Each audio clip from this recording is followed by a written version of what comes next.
L'Auvergne administrative n'est plus. Le point levé, Laurent Wauquiez savoure le Non moment. seulement la loi travail, mais Tout le aussi... monde espérait que Cécile Bourgeon Les Cantaliens sont passés à côté de leur finale.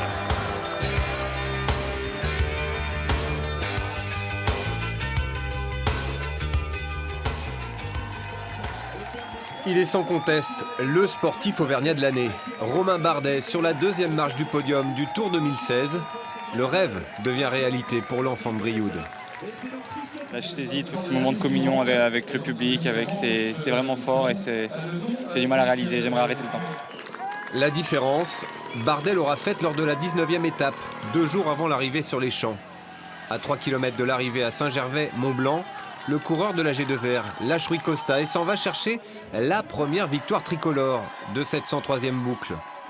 Le Brivadois devient le numéro 1 français avec derrière lui un autre Auvergnat, Julien Alaphilippe, pour son premier tour, auteur d'une échappée de 170 km avant d'être rattrapé par le peloton. Le Montluçonnais aura le privilège de porter le maillot blanc du meilleur jeune pendant 5 jours. Lui aussi termine sur la deuxième marche du podium, mais ce sont bien les larmes qui coulent sur le visage de Renaud Lavilloni. À Rio, le perchiste perd son titre olympique 4 ans après sa médaille d'or à Londres.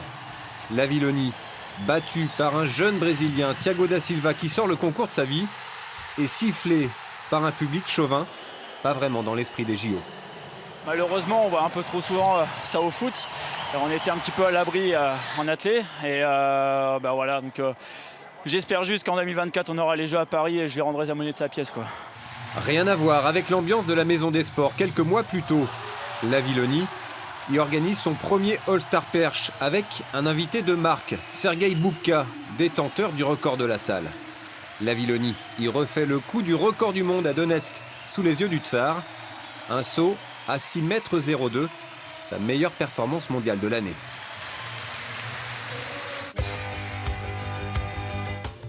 Bem-vindos aos Jogos Paralímpicos Rio 2016. 2 semaines après les valides à Rio, ce sont les athlètes handisport qui investissent le stade Maracana. Parmi les 4300 athlètes, 6 Auvergnats, dont un médaillé, Ludovic Lemoine, décroche le bronze en fleuret par équipe. L'escrime, c'est un sport, c'est tactique, c'est nerveux, il faut savoir avoir le bon réflexe au bon moment. C'est ce qui fait tout le stress et toute la beauté de ce sport, donc je pense que c'est pour ça qu'on l'aime, quoi. Lui est passé tout près du podium. Théo Curin termine 4e du 200 mètres nage libre. Mais son image au bord du bassin aura marqué ses JO. Une gueule d'ange sur un corps amputé de ses 4 membres à l'âge de 6 ans. Le Vichysois, Benjamin de la délégation, va vite devenir la mascotte de l'équipe de France.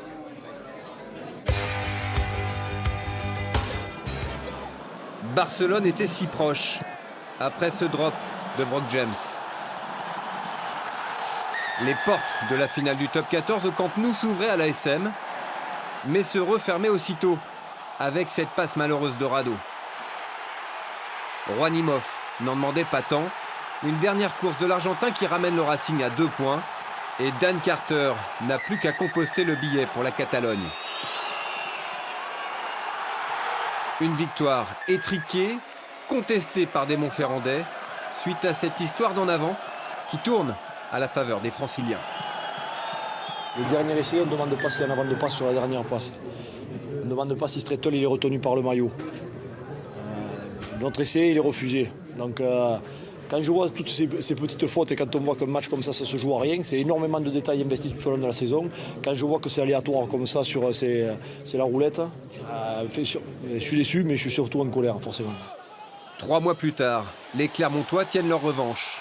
Une victoire fleuve face au Racing avec 6 essais inscrits, dont 3 par Nakaitasi. Un jeu flamboyant à l'image de ce début de saison. L'ASM marque beaucoup mais encaisse parfois autant. À Belfast, en Coupe d'Europe, pour l'un des plus beaux matchs de la saison, les Jaunards perdent, mais parviennent tout de même à ramener 2 points d'Irlande du Nord. Comme souvent ces derniers temps, ils terminent l'année aux avant-postes dans les 2 compétitions. Le plus dur sera encore de confirmer lors des phases finales. Ce que n'a pas su faire le Stade Aurillacois en finale de Pro D2. Maladroit, indiscipliné et peut-être tétanisé par l'enjeu, les Cantaliens vont déjouer face à des Bayonnais réalistes malgré cet essai. Aurillac rate le coche, ce sont les Basques qui décrochent leur ticket pour le top 14. Ça semble être bon. La victoire de Jules Cluzel. Après une saison galère, le Montluçonnais triomphe à Magny-Cours. Une course d'anthologie menée tambour battant par Jules Cluzel. Parti 7e, il va remonter ses adversaires jusqu'à ce dernier virage. Une victoire qui lui permet de terminer 2e au classement général du Supersport.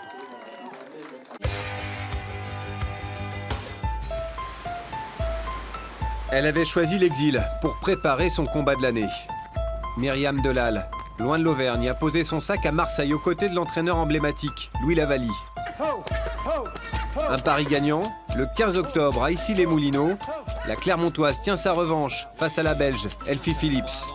Delal, à 37 ans, décroche la ceinture WBC Silver et relance sa carrière internationale.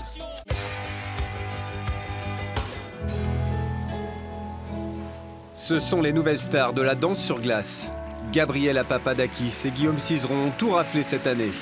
Après un titre de champion d'Europe en janvier, ils sont sacrés champions du monde de danse sur glace en mars à Boston.